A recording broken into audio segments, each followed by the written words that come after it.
local economy is concerned. And then when the economy started to fire, we had profit growth rates of 38% and 28% and 27% 3 consecutive years. And then, every analyst started to build that was the trend. And then for the last 4-5 years, except a couple of sectors, profit growth has been zero.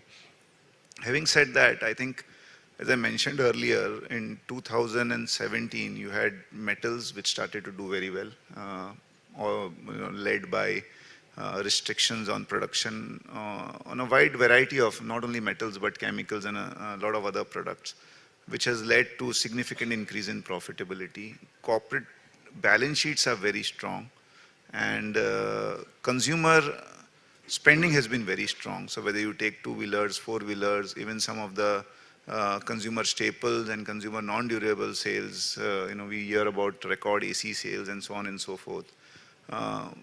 So you have metals, you have a big portion of consumers. Pharma has already bottomed out, and from here on, at least we believe that there should be a good 15% growth there. So I think in IT also 8-10% growth looks likely. Maybe there might be a positive surprise there because US and the other global economies are doing well.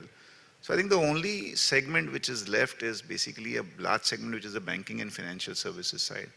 And there also the retail banking is doing well, but the profit growth there is being dragged down by corporate banks because of these NPA issues. And that also is looking like, plateauing or coming close to its bottom. And from here on, they can only be increased. So I would say that few large sectors like banks might be the swing, but a lot of other sectors will keep on contributing bits and pieces. And as I showed that, right now the corporate profitability is 3.1% of GDP. They can inch up to 6.5% of GDP. And by that time, GDP also from 2.5 might be 3.5, 4%. So you will have like a 3 to 4 times increase in corporate profitability that is possible over the next 6-7 years. Sunil, okay. How would you tell the investors, how should they look at some of these sectors which you mentioned, especially metals and chemicals, where the profit growth has been driven more by the protectionism? So you think, is this something which one should factor in, or how should one? See, metals is slightly difficult because metal prices have been swinging very widely. But having said that, I think in India, there are a lot of companies which would be the last man standing. The cost of production for a lot of companies in India is world-class now. But, metal being metal or a commodity, you have to be very careful. However, in some of the other sectors like chemicals, I think it's a little bit structural. So to some extent, it's a knowledge-based industry, might not be to the same extent as pharma, but there's definitely some knowledge base which is involved there. And, we can debate whether it's an environmentally, socially acceptable sector because of the pollution which they create. But I think that is also where the government has been tightening a lot.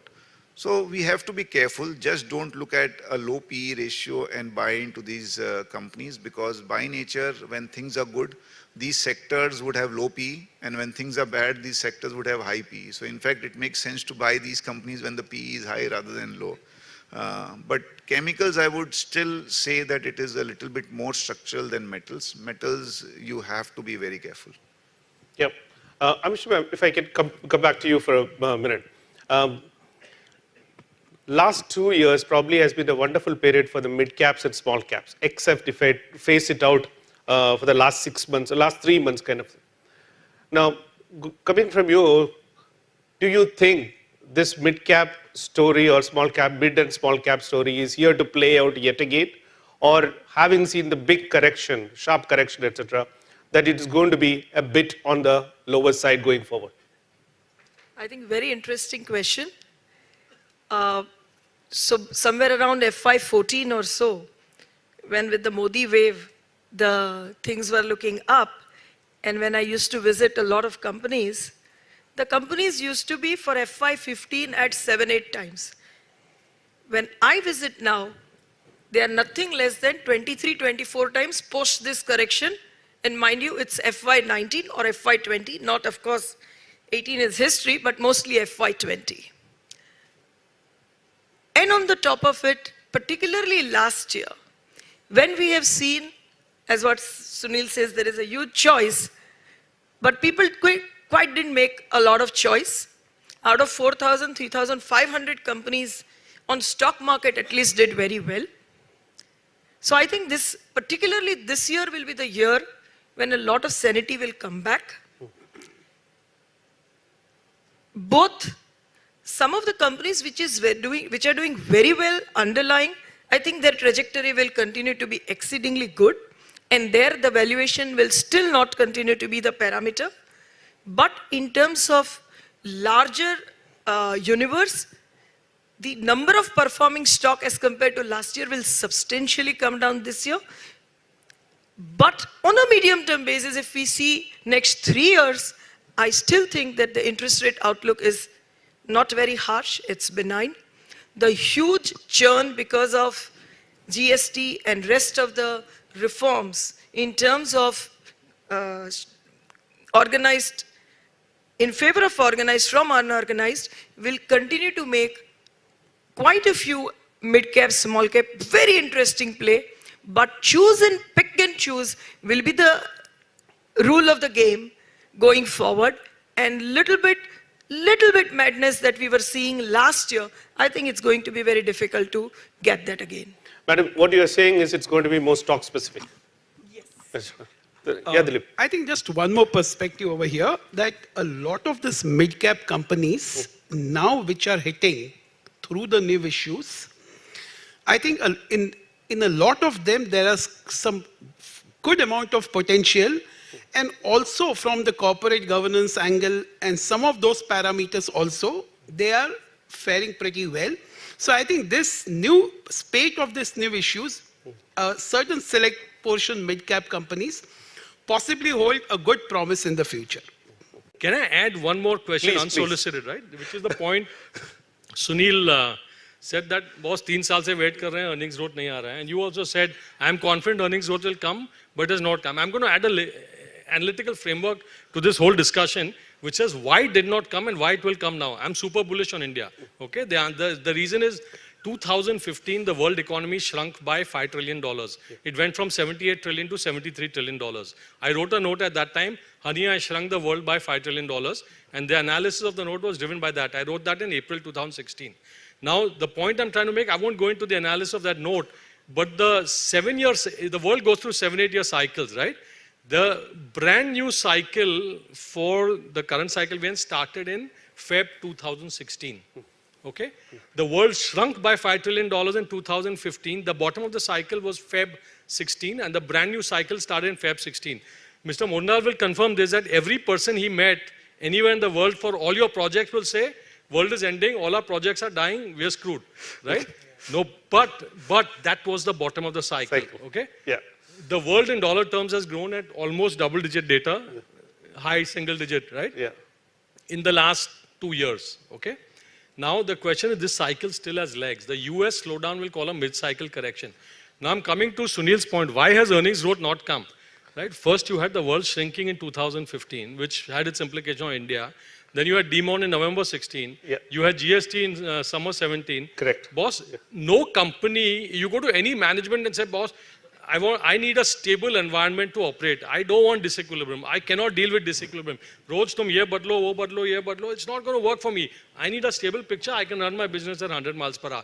In my view, the high frequency data is saying we have moved from disequilibrium to equilibrium.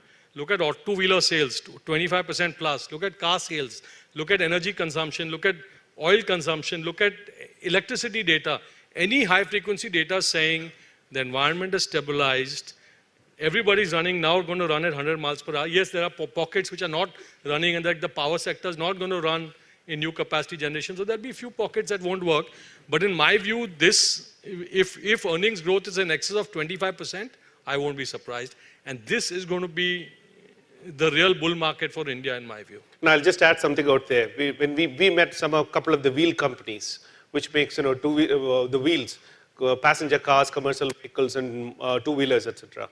And one of the guy actually told us, this production of March numbers, if they want to repeat or increase, They can't increase because we don't have wheels to give it to them if it goes above this production. That's the kind of a bullishness which is there. They're importing wheels from Indonesia and Thailand at 20% higher prices, right? That's the point. There is no capacity.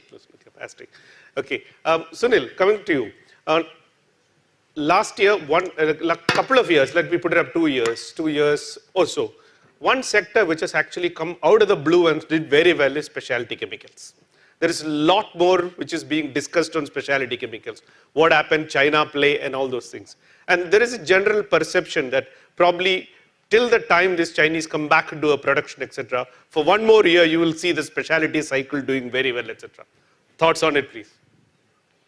I would say that the sector started doing well 6 years back. It was not 2 years back. If you see companies like Atul, Navin Fluorine, SRF, to some extent even Gujarat Fluoro, except the last one project they carried out, I think this sector had started to do well. And to some extent, as I said earlier, they had a characteristic of pharma. A lot of these companies operate in specialty chemicals which are not mass products. There is always some customization which is there, and where China obviously had not too much interest. Additionally, all global guys, specifically in Europe, were shutting down their capacities because of enhanced environmental cost and looking at a tier 2 source other than China. And that is where some of these companies started to grow. And interestingly, each of these companies started to focus on a niche, So Navin Fluorine just focused on fluorinization. SRF had some other, thing and all. What changed over the last 2 years is that because of China coming down heavily on pollution, a lot of other not so, you can say, exotic products or not so difficult products in chemicals. So you would call them chemicals, but not specialty chemicals. They also started to do well. So we had a whole range of companies, making a lot of profit. I think as we speak now, a good thing is that the forward-looking companies have started to forward integrate into, you can say, value-added products rather than only the low-end dyes or the low-end chemicals or the low-end solvents. And those companies will continue to do well. The other thing is that it is not like a tap that, you shut down capacity and then suddenly you restart capacity. There was a reason why the capacities were shut down in China. Those reasons still continue. So there is no way that, capacities are going to come back to the original level. Obviously, in some sectors, like in graphite, for example, there is obviously the profit margin is so high. It's not a specialty chemical, but I'm just giving an example. You mean graphite electrodes? Yeah, electrodes. Yeah. There you will have some capacities coming up. And that would be the case in a lot of other sectors. But I think companies will continue to make decent profit. So you won't have supernormal profits, you'll have decent profits. If you're able to get good quality companies at decent valuation, I think there is still money to be made. But I don't think these companies deserve a P of 20 and 25 times. Okay. What you mean to say is that if I look at the history of these chemical companies over the last 25 years, you've got Indian dye stuff, etc., which has probably disappeared from the entire marketplace. So some of these companies had a serious competition from China, couldn't compete, they're out. But China is now coming back into the environmental requirement, etc. Their costs are also going to go up. So the business competitive Indian companies will have a bigger role to play going forward. No, and there is opportunity in the domestic market also. Okay. See, we always look at these companies even from an export perspective, but I think the domestic market is growing. And the domestic market is growing in almost all the sectors, So it's not that it's only going to be an export opportunity. It's going to be a domestic opportunity also. Yep. Amisha, yeah. So sorry.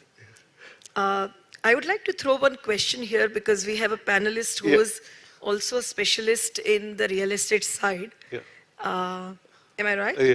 And if you can throw some light, because everybody is saying nothing much happening on real estate, post-RERA, and the RERA is the last thing though, post-reduction in interest rate, prices being stagnant for last 5 years, and now with RERA, what is your view?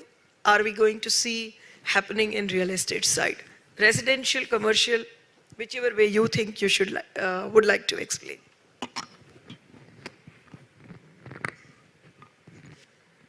So I think I'll quickly split that into two parts. You'd be surprised to note that today, after the Indian government and Indian government related organizations like railways, the largest owner of commercial real estate in India is a private equity fund called Blackstone, right? Not DLF, not Embassy, not the works. I think there is clearly a demarcation today between quality, between the sectors, and in residential real estate versus commercial versus warehousing.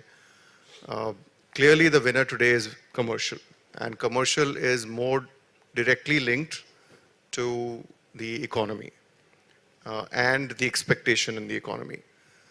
When Blackstone entered or started doing transactions in 2011 and 12, people were laughing at them. They entered at a cap rate or a rental yield for people who don't understand these concepts, but rental yield is basically rent divided by the value of the asset. Rental yields were at about 11.5%, 12% in grade A commercial building in metros, Bombay, Delhi, Bangalore, Chennai, Calcutta, Pune, 6, 7 top cities. People were running after residential because there they thought, there's just a one-way movement, 18, 20% every year. That appreciation, of course, stopped because of demand-supply situation, demonetization, etc., etc. Blackstone has actually ended up making in the last 5 years 22% IRR on commercial real estate in India. So when we paint real estate with the same brush, at times it becomes untenable. So we've launched real estate funds in the last 3 years or 3.5 years, and we've collected a whopping sum of 5,000 crores from the domestic market. The first fund when we started to collect, we could not get 500 crores in 1 year because we had to keep explaining to people what it meant. Then the exits of the first fund started and we started giving IRRs, and that's how we collected more money. But the answer to the question is that residential real estate for end users, for investors, is going to be in a tough patch for the next 2 to 3 years. Affordable within the residential will be the better option. So if you want to play equity investments into residential real estate, affordable is the place to be in. If you want to play debt, then you should play with the top class people at a lower yield. Even if you get 11 to 13% IRR, that should be the way it should be played. You should not take that incremental risk for the incremental return, because chances are you won't even get the principal back. But I think the big opportunity even today, to my mind, is to look at commercial real estate, which is under construction, yet not delivered. The commercial real estate which is delivered, which has a rental yield of 8.5%, has lost its charm. Blackstone has swept the market and creamed the market. But under construction with good quality developers, you still can make an IRR upwards of 15%. So residential real estate will be in a tough patch for the next 3 to 4 years. The demand supply situation is totally loaded in favor of supply and not demand. And because of financialization of savings and the behavioral pattern of youngsters who prefer to stay on rent and not own assets, it's going to remain that way. And there was a lot of capacity built between 2006 to 2012. So that's still getting absorbed. But commercial and specialized commercial like warehousing would be the key sectors to look at. Would there be a difference between the tier 1 and tier 2 cities then? Without a doubt. So tier 2 cities are extremely illiquid for anything. And therefore there is an illiquidity premium. So if you go to a place like, let's say, Nasik or Jaipur, which are not too far from the main towns, you would get rental yields in the range of 11 to 13%. Whereas in Bombay, a good quality building, you won't get more than 8.5%. So there is an illiquidity premium just as in fixed income markets. and that continues to be there. But the problem with those buildings in Nasiks and Jaipurs and Coimbatores of the world is that you cannot exit those buildings. So you can't make the appreciation on it. You'll only continue to get the rental yield. You cannot exit at a profit. So most private equity funds and most funds like us, we actually only focus on Bombay, NCR, Bangalore. Because of the political situation in Tamil Nadu, we have stopped focusing on Chennai. Now the new kid on the block for us is Hyderabad. And we've actually made a lot of returns from investments in Hyderabad. So that's really the... Okay, thank you, Akshay. Let me come to Mr. Mondal right now. You have a situation in the last time when the NPA scenario and the infrastructure started, a lot of BOT projects were there. Most of these companies actually ended up with a problem kind of thing. So here also you're seeing a large amount of road projects and various other projects. Do you think that that kind of a tough scenario is likely to materialize? Or because of the government's HAM model, hybrid annuity model, etc., things are so different in this part of the cycle? I think it's not going to be as difficult as it was the last time round, because inherently BOT projects carry a lot of risk based upon underlying assumptions of things like traffic and base traffic and growth rates, particularly, apart from interest rate and construction risks and stuff like that, and political risks as well. This time round, because of the preponderance of the HAM model, at least you have an annuity-based revenue model, which removes a very large part of the risk. So I don't think that you land up with severely over-leveraged developers as you had last time round, essentially. So I think HAM projects, those who have money to invest, those who have what I would call patient capital, can withstand the initial few years of negative PAT because of the high leverage, will ultimately earn money if they are patient enough. And you also believe that because of the earlier experience, a lot of weak players have suddenly gone out of the market also? Absolutely. The over-leveraged players are still trying to repair their balance sheets. They're not aggressively bidding for BOT projects like they used to do in 2008, 2009 or so, 2008 to 2010. And in fact, a number of those players have had to divert cash flows from their other businesses like EPC just to keep those BOT projects alive, and there's no market for distressed assets, so to say. So this time round, I think it'll be a more stable growth as far as PPP space is concerned. Okay, more sensible kind of. And any thoughts on the capital goods space? Because we still see the domestic in capacity utilization of the industry still in the 70s. So you are unlikely to see a large private capital investment unless this capacity utilization increases significantly. You are correct, and I alluded to that earlier when I said that private sector capex is not going to come back in a hurry. In fact, Dilip, you talked about protectionism for steel industry. However, there's one silver lining to that industry, which is that today the global environment is far more conducive. Positive. 2 years back, there was a 200 million ton global overcapacity. The demand was less than 1,500 million tons and the supply was more than 1,600 million tons. But in the last 1 year, China decommissioned 200 million ton capacity, so that equilibrium is now there on a global basis. So to that extent, the macro factors are conducive and favorable to the steel industry. However, the fact is that apart from metals, whether it be steel or copper or aluminium, where we, as I mentioned, we've seen some pockets of investment. Overall, what you said is absolutely correct. As far as I remember, the last CMI data on capacity utilization was barely 72.8. And I don't think people are going to put money on the table for expansion capex with those levels of utilization, number one. And that's endemic. And mind you, this hides a higher capacity utilization for steel and lower for other industries. So industrial capex is still lackluster. But private sector, again, there are two other parts to it. One is a FMCG sort of led capex. So that would depend on a consumption boom. If people buy more and more refrigerators, at some point of time, a company like Whirlpool will put up another factory. But that will be at the height of a consumption boom. I don't think we are there yet. But the interesting point there is, on the FMCG side plus consumer durables, your capex cost is not as high as on the other side, Absolutely, on the industrial side. It's not a very capital intensive thing. Yeah. But the industrial capex is still muted at this point of time. Just your view on how this defense industry is shaping up, because there's a lot of talk and there are a lot of players which are really in the fray, and there is a good and fair amount of expectation from the investors everywhere, how this industry is going to play out. Very difficult question to answer, and I'll be very frank.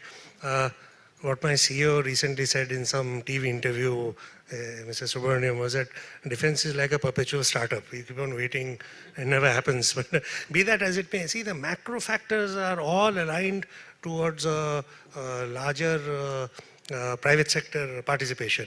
For example, today, India spends around 85,000 crores on the capex, defense capex every year, of which 70% goes on imports and 30% on not so efficient public sector undertakings. Now, this government had a vision of inverting that 70-30 into a 30-70, and that can only be done by involvement of private sector in a meaningful manner. In addition to it, generating a vibrant domestic manufacturing base, and it dovetails very well with the Make in India initiatives. Unfortunately, that's got stuck, or rather if you ask me very frankly, I think the bureaucracy has not played along. The bureaucracy and public sector units who feel threatened by entry of private sector players to some extent have been fighting a rearguard action, and I think while the political will is there, we've not seen much movement on the ground, though there are a lot of prospects out there. I can name many multi-billion-dollar prospects and some humongously large prospects, but whether they'll happen or not is anybody's guess. And the way things are going, that now we are almost in the last year of this government's term, I don't think they'll take any dramatic, they'll make any dramatic change. And the bureaucracy, defense bureaucracy has its own rules and regulations which are far removed from other sectors. It takes an inherently long time, and somehow everything seems to get entangled in red tape. So things have not been moving, even though the prospects are there, the macro story is there, but it is just not Still materializing. not playing out. Not materializing. Sure. Let me come to Jeetu again. From mid-90s, one segment which has actually been synonymous with investing in India, India's growth story was IT services, etc. Now, for us as analysts, at that point of time, it was very easy to model an IT growth story. Number of people getting added, rupee depreciating X amount in a year. I love the presentation Sunil made an assumption of 2% depreciation of the currency. So now I used to make it at around 2.5 at every year, and take a call from there. Last few years, we have seen that industry probably getting into a bit of a speed breaker and the bigger challenge. How do you see that industry actually moving forward? One before you answer that, how do you think artificial intelligence also is going to play, plus digitalization is going to play, digitization rather, is going to play a big role in that industry? So, this whole industry as, let me give two anecdotes before I go into this, right? So Vishal Sikka I had a meeting with him, this was I think a couple of years ago. And I asked him that, how are you planning to play the game over the next 5 years? You've got a tough road ahead, and how are you going to play this game differently? And he made a very stark comment. He said, you've come to our offices before. I said, absolutely. You walked through the floors. I said, yes. In 7 years, 40% of the people on those floors won't exist, right? So I'm just kind of alluding to core disruption in a model which he was trying to work through, and then what happened was a different saga. Let's not go there, right? But the point is that you went through a period where two things were happening. One, global demand was weak going into March 16 or Feb 16, which I talked about earlier. Yeah. And two, there was a disruption through AI, automation, and all the other things. And all these companies felt a shock, right? And then you saw global demand pick up again, worldwide. And you saw that, a lot of these companies in the US and Europe said, we caught short on our technology investments. We need to scale that up. And we need to add AI to it. And you've seen demand come back broadly despite a lot of the concerns and fears over there. Now, an interesting data point was I met a HR head of one large region of Cognizant in New York, and she told me for 3 years we were firing people. My only job was to keep giving pink slips, and we're hiring. This year, I have had to hire 15,000 people, right? So it was just giving a signal that the wind has changed globally from a demand side, but the disruption continues. I met Vista Partners, the lead partner in the US, which is one of the largest VC firms, or the most dominant VC firms of the Goldman Sachs Technology Conference last month, actually in February. And he said 40% of budgets across all our investee companies is going to AI. Right now, that he's saying any business, any area we've invested in, 40% of our budgets are going to AI. So AI is obviously disrupting, but in the meanwhile, growth is coming and you've got to work it through. In my view, we had a period the period which you talked about was 15 years of convergence. Everybody converged to a business model that worked. Now we're in a period of divergence. The guys who are able to morph through the disruption into a new model will do well, and the guys who don't get killed. Thrown out. And you got to be on the right horse, in my view. Thanks, sir. Sunil, let me come to you on this. Again, on pharma, on the side. Pharma, if we look at it, last 2 years, from September 15 onwards, from a 32 times forward earnings, pharma all have corrected big time. And it is, if you look at that entire sector, performed 16% lower year-on-year performance. And what do you think? I think you mentioned it's at the bottom of the cycle. What is the challenge out there and how the growth is going to come in? See, I think, pharma had its days of glory, years of glory as far as markets are concerned.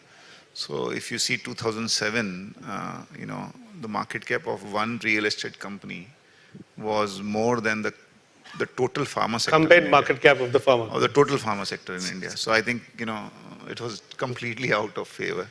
And then you had this huge run for 5-6 years. Obviously, the profit growth was very strong.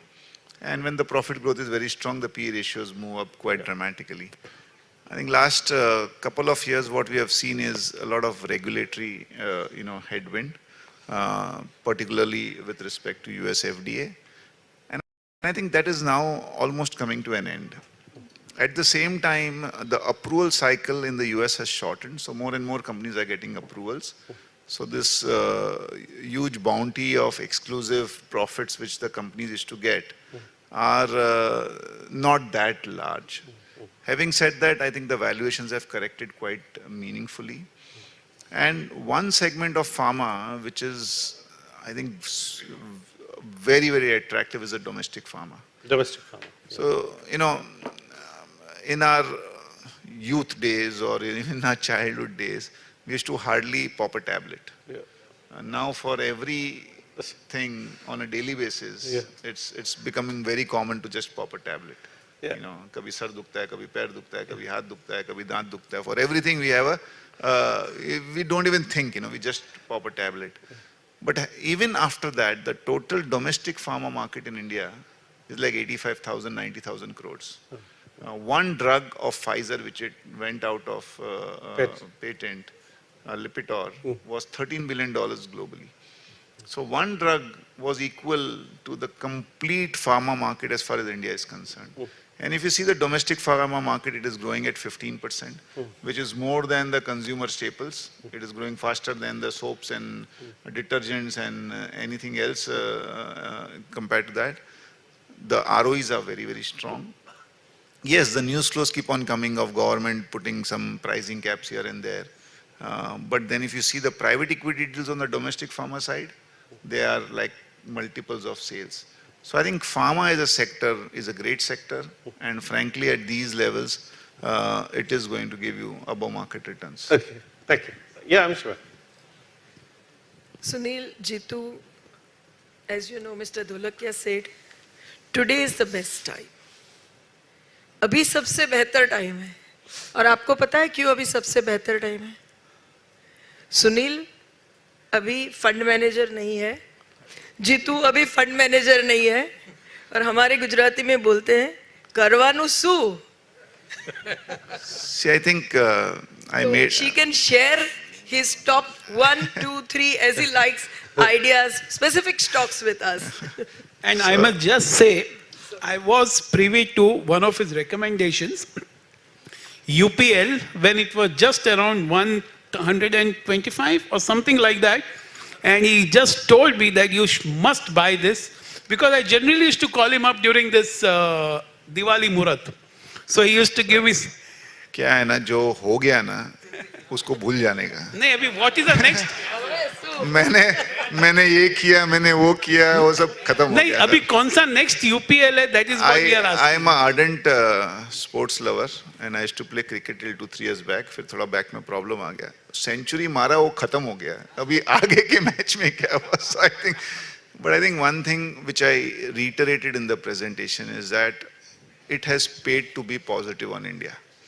जो भी India में positive रहा है ना, उसका पैसा बना है. और जो कोई भी रीजन से नेगेटिव रहा है ना, वो खुद को जस्टिफाई करता है. अपने जस्टिफाई करेंगे, अरे बहुत बढ़िया है यार, बेकार है, गिरने वाला है. अरे गिरने वाला करते करते हम लेते नहीं है, वो शेयर का वो 50, 100, 200 गुना हो जाता है. तो I think my biggest takeaway would be that be positive first of all. अगर आप पॉजिटिव नहीं रहोगे ना, तो ये टिप पिप कुछ काम का नहीं है. आप कोई ना कोई बहाने मैं बोलूंगा, आप ले लोगे, 2 दिन में कुछ ट्रम्प ने कुछ कर दिया, जाके बेच दोगे, गाली भी दोगे, बोले यार फोकट का सुना उसका और नुकसान कर दिया. तो I think the first thing is, I am not as experienced और as successful as mister Dholakia is. And मेरे को थोड़ा बात उनका समझ में तो आया है, लेकिन प्रैक्टिकल है कि नहीं पता नहीं. But one thing which can be practical is it be positive. बस जीना यहाँ, मरना यहाँ. अपने अगर आपको माइग्रेट होना है कोई दूसरी कंट्री में तो बात अलग है. अगर इंडिया में ही जीना है तो यहाँ ही कमाओ और यहाँ ही इन्वेस्ट करो, फिर जो होगा अच्छा ही होगा बस. तो I think be positive, that would be my tip.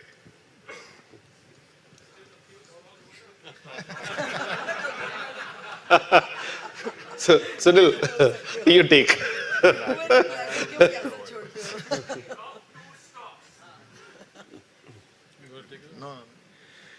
Okay, so I'll add an investment framework, right? You say two-wheeler में डालो, इसमें डाला, उधर डालो पैसा. 5-year return on TVS is 2,500%. And 5-year return on Hero is 50%. 5-year return on Bajaj is 50%, right? So I'm not trying to say I bought TVS, I sold Hero, but all I'm saying is that you got to be in the right stock and just stay there and ride the change and ride the how the company is disrupting itself and working it through. One of the rules I tend to follow is that my first mantra while investing is invest with positive karma, right? So there are a lot of companies which are on my veto list, which may be among the largest companies in the country. It doesn't come into my scanner at all because I don't want to be there. I don't want to invest with them, and I know what business practices get followed, and I don't want to stay with that.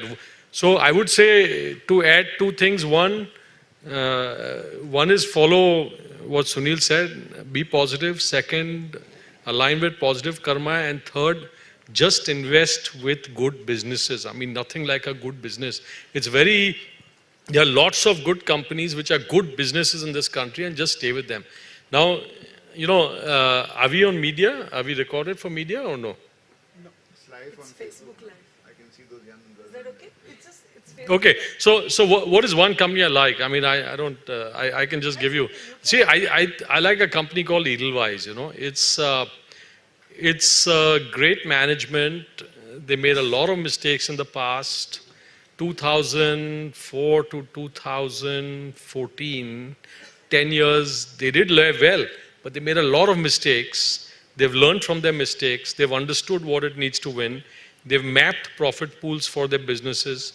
They've added talent and bandwidth on the management team.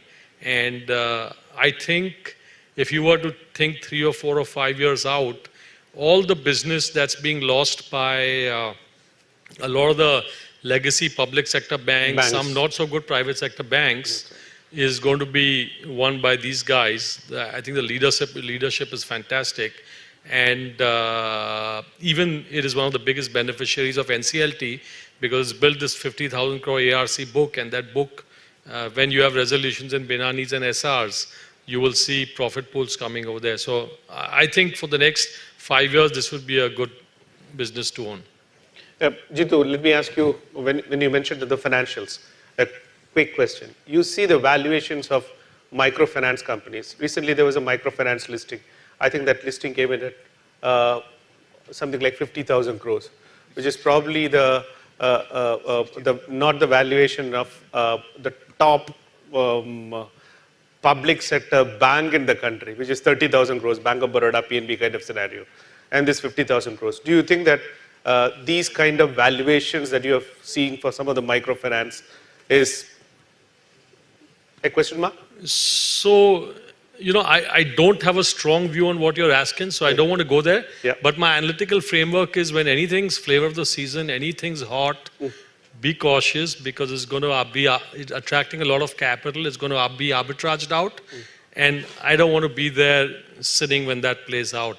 Now, having said that, for me, my investment thesis is find 2 or 3 good managements in a business that I like and just stay with them for 10 years, 15 years, 20 years, and the returns will follow, right? Yeah. Now, if I find 1 or 2 in the microfinance business at the right price, would I do it? Absolutely. So I'm not kind of precluding the sector, but all I'm saying is I don't have a conviction there. Okay. Akshay, let me come to you. In the real estate space, where do we think, affordable was always a nice name to speak about. Affordable housing people are going to do, and in a city like Bombay, I always scratch my head and figure it out. Where is going to be an affordable housing in Bombay? So, affordable part, you were mentioning about the growth story which will continue over there. Where do you think is exactly going to be in terms of areas where that affordable housing is going to be a big successful story? So, firstly, don't invest in equity of the listed company of a real estate company. I mean, don't invest in the equity of a real estate listed company. That's my advice to all of you. Because it will always quote at a huge discount to the NAV of the assets of that company. What I was referring to is to invest into equity of the SPV. So if you have money to be invested into a project, that is what you should be investing into, affordable equity. Affordable definition is, there are 2 definitions. One is actually what is affordable to the wallet, and second is the PMAY definition, which is the social affordable sort of definition, where you get the various tax breaks and subsidies by the government. Obviously, every metro has its own affordability. Bombay, affordable means less than 1 crore. In Chennai, that would be probably 30 lakhs. In Hyderabad, it will be probably 25 lakhs. In Delhi, it will be 40 lakhs. Bombay is a hyper expensive metro. So affordable basically is the segment that is selling today with high velocity. Anything above 1 crore in Bombay is a challenge. Anything above 50 lakhs in NCR is a challenge. The only sales velocity that is at par for the course is the sub 1 crore in Bombay, sub 50 lakhs in NCR. So project equity, you will make money. Go through the funds route, it is always better because funds know how to control these builders and how to control the leakages. Investing in listed real estate companies is a definite no-no unless there is, like somebody said, co-panelist said that there is a clear evidence of governance. There is a clear evidence of what is the call to action in the next 5 years. But like in all other sectors, if the person is doing something different, that is the time you should look at investing in him, both from a debt angle and an equity angle. In real estate, it is more a commodity market right now, like the banking and financial services. I think it's a purely commodity market. And I have a totally different view on that. And I've never, ever in the last 20 years of mine bought a single share of PSU Bank. We deal with them day in, day out, so we know how they work. Never in my portfolios in Prudential ICICI, in Peerless, in Indiabulls, you can go and check the records. Not a single PSU share I have bought, or I have let the CIO buy. Because we know how things work in those banks. It's a leaking bucket. The more capital you infuse, the more leakages will happen. They know how, somebody used that word, jugaad. They know how to make losses for the government.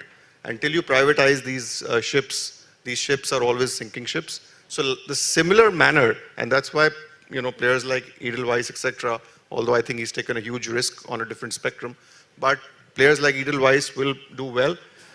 Similarly, on the real estate sector, there is a lot of commoditization of real estate, and unless somebody has a very specific solution, it doesn't really make a lot of sense in investing in the listed equity there. Okay.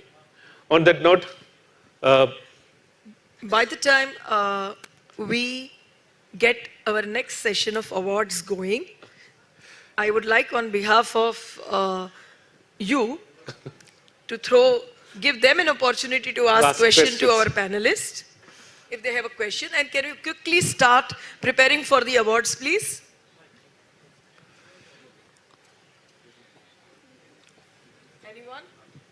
Anyone? Anyone with questions?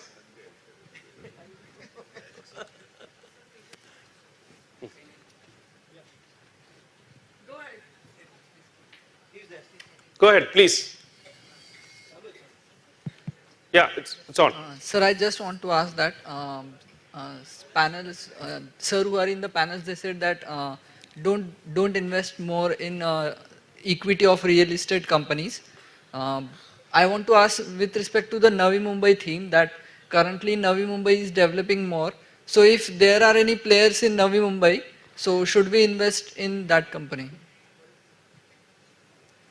Akshay, please.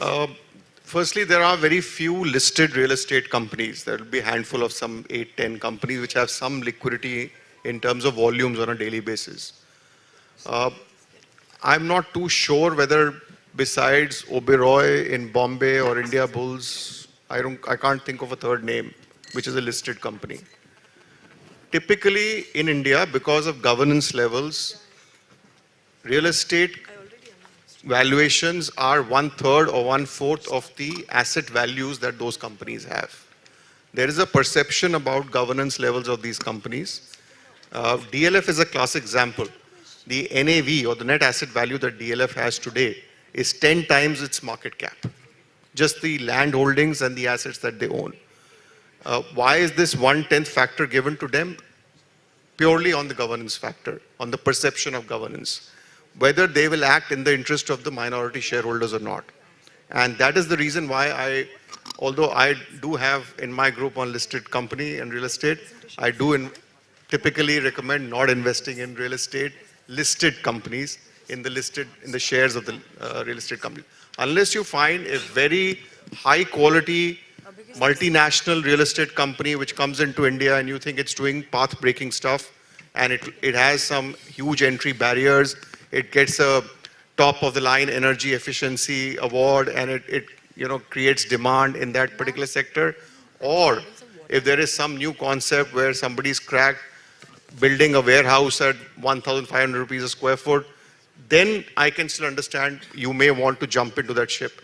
But broadly speaking, real estate, like financial services and banks, is a commoditized sector. And in any commoditized sectors, you will not find that alpha unless you spot the right guy. So for example, in banks, if you had invested in HDFC Bank 20 years back, you would have made a 5,000x, right? So that is the right spotting that you need to do. I don't think there is anything right now in my domain that I can think of.